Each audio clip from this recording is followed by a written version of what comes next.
Hello, मी बोलायला विसरलो. राणे साहेबांच्या 75व्या दिवशी मला खूप लोकांनी विचारलं, पण या कार्यक्रमात राजकारण किंवा अन्य काही बोलणं बरोबर नाही म्हणून मी बोललो नाही.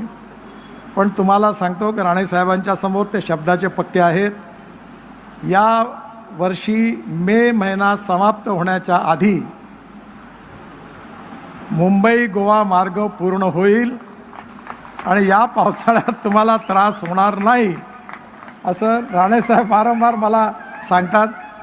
आणि त्याचप्रमाणे कोल्हापूर टू रत्नागिरी हा 90% रस्ता पूर्ण झालेला आहे. आता एक टनेल पण बांधणार आहोत आम्ही आणि हा पण रस्ता जवळपास मे महिन्याच्या आधी पूर्ण करण्याचा पूर्ण प्रयत्न करू असा विश्वास आज राणेसाहेबांच्या समोर शब्द देतो आहे. तसे मी राणेसाहेबांकडून शिकलो आहे की खोटं बोलत नाही राजकारणात.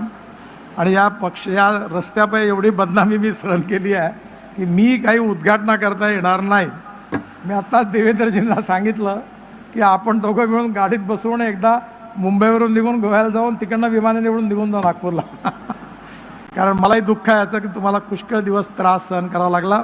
पण आज साहेबांच्या या 75व्या वाढदिवसाच्या दिवशी तुम्हाला विश्वास देतो, साहेबांचा सतत आग्रह सतत फोन मला राहायचा आणि मे महिन्याच्या आत ते सगळं काम संपेल हा विश्वास देतो. धन्यवाद. धन्यवाद आदरणीय नितीनजी गडकरी साहेब. हा विश्वास तुम्ही दिलात आणि या निमित्तानं हे वातावरण सुद्धा आनंदानं तेजालं.